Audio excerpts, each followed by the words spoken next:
So, good day. This is my report, Chapter 20, The Commonwealth and World War II. During the Commonwealth period, the Philippines had a democratic government patterned after that of the United States, allowing Filipinos to begin self-governance. Under President Manuel L. Quezon, the country faced internal challenges and prepared for full independence. When World War II broke out and Japan occupied the Philippines, Filipinos remained loyal to the Americans, showing great courage and cooperation. Leaders like Quezon, Osmeña, and Laurel demonstrated strong leadership, while the unity between Filipinos and Americans became a remarkable symbol of resilience during the war. Problems of the Commonwealth. The Commonwealth government, led by President Manuel L. Quezon, served as a transitional period preparing the Philippines for full independence. Quezon aimed to build a just, honest, efficient, and strong government that would meet both present needs and future challenges. During this time, the country had to adjust and solve major problems involving national security, social stability, and economic self-sufficiency. Quezon approached these challenges with determination, courage, and optimism as the nation moved toward complete freedom from foreign rule. National security. Quezon feared Japan's growing power and the U.S. inability to defend the Philippines, so he created the National Defense Law to build a citizen army. With General MacArthur's help, the Philippines aimed for 400,000 trained soldiers, developed a small mosquito fleet, and trained pilots to strengthen the country's defense against foreign invasion. Social problems. Quezon faced long-standing agrarian problems rooted in Spanish era exploitation of peasants. Widespread poverty led to uprisings such as the Colorum Revolts, the Tayog Revolt of 1931, and the Sakdal Uprising of 1935. Socialism and communism also grew among workers and peasants but were suppressed by the state. Quezon tried to promote social justice, but his reforms failed due to lack of funds and resistance from powerful landlords. Economic problems. Quezon faced economic problems because foreigners dominated both retail and foreign trade, and the Philippines became too dependent on U.S. markets due to free trade.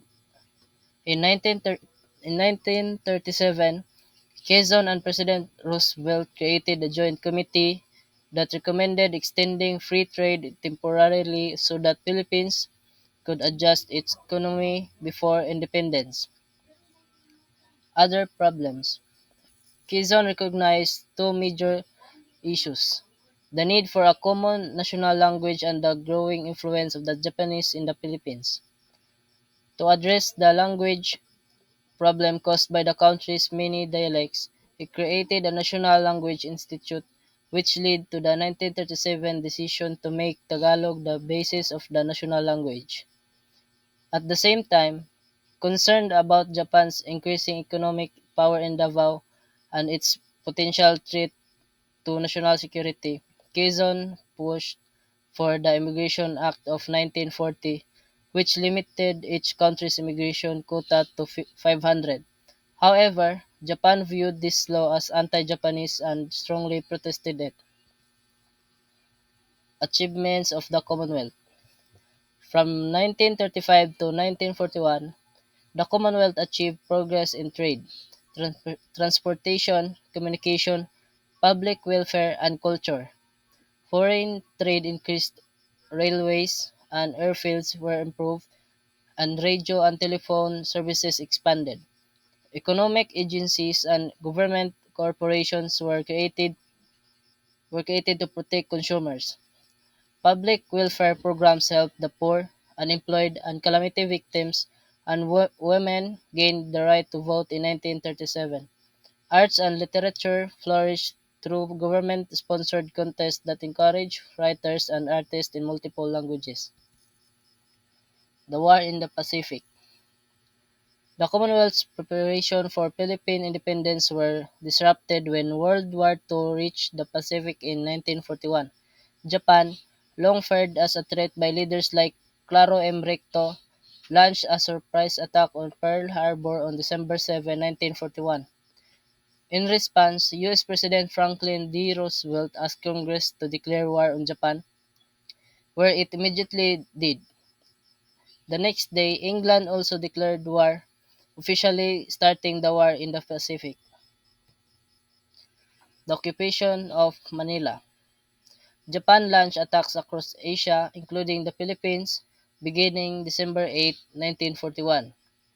Despite General Douglas MacArthur declaring Manila an open city to prevent destruction, the Japanese continued bombing it, destroying important buildings and newspapers. Japanese troops landed in both northern and southern Luzon, broke through Filipino-American defenses, and on January 2, 1942, occupied Manila. The fall of Bataan and Corregidor. Quezon, already very ill, was brought to Corregidor for safety as Japanese forces invaded. Bataan and Corregidor suffered severe shortages, disease, and heavy attacks while expected U.S. help never arrived. MacArthur and Quezon were ordered to Australia. Bataan fell on April 9, 1942, brut- leading to the brutal Death March. After continuous bombing, Corregidor surrendered on May 6, marking the fall of the Philippines to Japan. Government reorganization. After the Japanese occupied Manila, General Masaharu Homa reorganized the central government into the Central Administrative Organization with six executive departments. Each department had Japanese advisors who were really military spies, and all top appointments required Japanese approval. Provincial and municipal governments remained unchanged. Educational policy of the Japanese. The Japanese aimed to win Filipino support by promoting an educational policy focused on spiritual renewal, Filipino and Japanese culture, vocational training, and love for labor. They reopened schools, prioritizing agriculture, fisheries, medicine, and engineering. However, due to the dangers and uncertainty of wartime, many students stayed home, and total school enrollment dropped below 300,000. The Second Republic. The Japanese established the Second Philippine Republic in 1943 and made Jose P. Laurel president to gain Filipino support. However, severe food shortages, hunger, and widespread abuses under Japanese control made life extremely difficult, leading many Filipinos to survive on food substitutes. Guerrilla warfare. Filipino guerrillas formed nationwide to resist the Japanese, attacking their forces and sending intelligence to MacArthur in Australia. Led by figures like Confessor, Peralta, Canglion, Vinson's Marking, and Tarok, their efforts weakened Japanese control and helped pave the way for MacArthur's return. The government in exile. In February 1942, Quezon and his party left Corregidor and eventually reached Washington, D.C. via Australia and San Francisco. In the U.S., Quezon reorganized the Commonwealth government with key cabinet members. His presidency was extended due to the war, but he fell seriously ill and died on August 1, 1944. In New York, Vice President Sergio Osmeña succeeded him. The return of MacArthur. In 1944, the U.S. launched an offensive to retake Japanese-held islands in the Pacific. MacArthur ordered attacks on the Philippines, where Filipino guerrillas had already weakened Japanese forces. On October 20, 1944, American forces bombarded and landed on Leyte, starting the Battle of Liberation. The Japanese Navy suffered defeats, and by January 9, 1945, MacArthur landed in Lingayen, Pangasinan. American forces advanced through Central Luzon, reached Manila on February 3, and freed prisoners of war at the University of Santo Tomas. The Commonwealth reestablished. After Leyte was liberated, MacArthur reestablished the Philippine Commonwealth on October 23, 1944. With Tacloban as the temporary capital, he initially served as military administrator but handed over control to President Osmeña on February 27, 1945.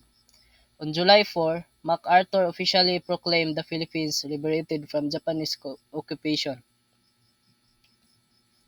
The end of the war. After defeating Japan in the Philippines, MacArthur pushed the war toward Japan. American Super Fortress bombers heavily attacked major Japanese cities.